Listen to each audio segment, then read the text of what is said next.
Ladies and gentlemen, hey, hi, how you doing? Welcome back to the channel. Thank you so much for stopping by. We've got to talk about the current state of Call of Duty because we're currently in a position here a little bit into season 4 now where unfortunately it seems like there is essentially zero trust with this game. Very little expectation of things ever going smoothly, at least for an extended period of time, right? Which is an unfortunate situation to be in, considering what Call of Duty is doing right now in this particular instance isn't necessarily anything new. We've seen 5 or 6 seasons drop in every single Call of Duty basically since MW 2019. You can even go back before that with Black Ops 4 where we had operations, which were essentially seasons in game, and that's been a repeated cycle every single game. MW 2019, Cold War, Vanguard, MW2, MW3, Black Ops 6 this year. We have seen significant update after significant update. Verdansk and Warzone added in, and then Verdansk 84, then that was removed for Caldera, and then everything was overhauled for Warzone 2, and we've sort of been building back off of that on a roller coaster of a ride going, oh, sometimes things are really good and they're all bad again, but they're good again and they're bad again.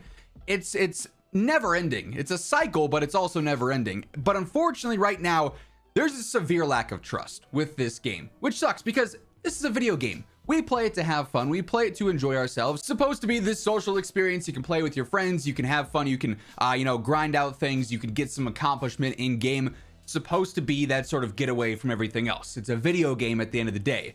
But oftentimes it can lead to feeling like a chore because of the state of the game in general. Today I wanted to talk a little bit about why things are as problematic as they are and what Call of Duty desperately needs to do to course correct here, because it almost feels like it is spiraling out of control from an outside POV looking in, right? It's a really rough connotation, but quite bluntly is how I'm going to put it. It feels like the expectation with every large update for Call of Duty, whether it is a new integration with a main premium title, whether it's a simple seasonal update, a reloaded update, anything like that. If there's a semi-significant update in COD, the general expectation is, okay, that looks cool, I'm excited for that, but what's it gonna break? There's always a but in the situation. This content looks fun, or you're throwing it back to a classic feature that everyone loved, but is it gonna cause an issue here? Is that gonna break something else? And unfortunately, those hesitant expectations of but what's gonna happen that's not great always seem to come to fruition. Now, sometimes it's greater than others, like with season 4, where the game is insanely broken for the first little bit, where the servers are completely unplayable. There's insane crashing issues. They don't address major issues like stuttering and hitching on certain GPUs from AMD that's been ongoing for the past 8 weeks plus. Like, there are several of these updates that have expectations, they fall well short of them, and the negative expectations of them breaking things are all right on par, right on course. Saw that one coming from a mile away. And you would think, as we see seasonal update drop, reloaded update drop, new season, new reloaded, new season, new reloaded, year after year after year, going on for over half a decade now, there would be a growth in that. There would be a learning curve in that it's like, okay, they're clearly doing things for the first time. There's studios switching around. That's why it's up, down, up, down, up, down. But then they start to force more into the COD HQ in the attempt to be seamless across the board, right? And that's backfired a lot. I've got a separate video coming on this because it's just it's a disaster, quite frankly. But you would think that over time, as they do more and more of these updates constantly, the same song and dance every single title, that some things would change, that some things would get better. But instead, it's this constant revolving door of new major update happens, things break, they finally fix them, but then that new update that fixes things breaks other things, and then they fix those things, and then it's time for a new major update, and you're back around in the same circle.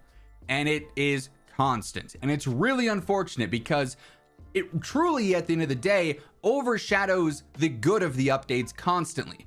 Dating back to the last few years, MW3 Warzone was relatively smooth. It still had its plethora of issues, but it also wasn't that drastic of a shift compared to Warzone 2 dropping, and then Black Ops 6 Warzone integration being completely different and adding in all sorts of crazy stuff. The Vanguard integration doing all sorts of crazy different things from what we had with Cold War. Like MW3 Warzone was pretty minimal in that sense, so that one was pretty smooth. But then you date back to some of those other years where things were pretty disastrous, and then this year with Black Ops 6, from the get-go when the integration happened, there were were significant problems. The integration backfired tremendously. And then they put out a whole post basically saying, yeah, Black Ops 6 Warzone integration was the first time all the studios were truly able to collaborate together in a functioning way because of the COD HQ or whatever things were updated by working on the same engine going forward. They said, hey, yeah, we know that the integration update was really rough, but this was a learning experience for everything. You know, we really are on the same page now, and going forward, that should help make things a lot more seamless and a lot more smooth. And we didn't really get that necessarily because Season 2 was not super smooth or super seamless. Season 3, however, was, probably because it was their most important update ever for Warzone. Warzone at the time was trending downward severely. It was in a bad spot.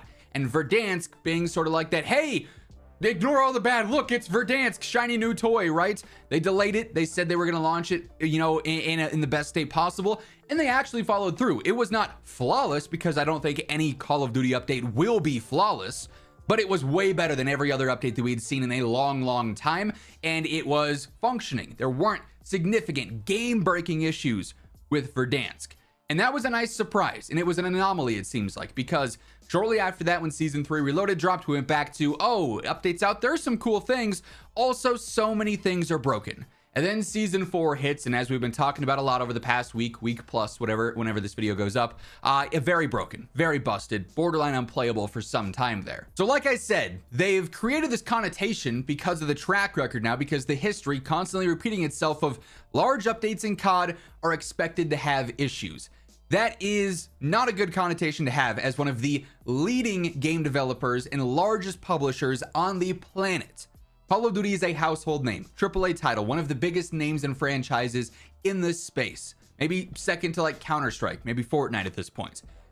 But it has these extreme issues that probably should not be happening with a game of this size, of this caliber, with this amount of funding and backing and support behind the scenes. It's crazy that this same song and dance repeats itself. And so for that reason, this constant track record of major update, broken game, major update, broken things, there's a lot of negative connotations with this, and there's a lack of trust now with Call of Duty, with the developers, with the studios. Even when they go through and they say they fix things when an update breaks them, it's not like they're always fixed. We've known countless times now that the patch notes are not accurate in a lot of cases. Their COD updates tweets are not accurate in a lot of cases. They say, hey, we've dropped the fix, we've addressed this issue where this stutter happens or this random crash happens. And then 10 minutes into this hot fix going out, players go back and they're like, yeah, nope, still got it. Or they do this to a weapon and then we go through and it's like, actually, no, you didn't. And you've changed something else you didn't mention, right? So that transparency, that clarity there is lacking. That's causing a distrust there with the studios, with the devs. And really this comes down to Call of Duty just not having that transparency. And certain things they probably won't ever be transparent about because it's the business side and they're going to keep it as that.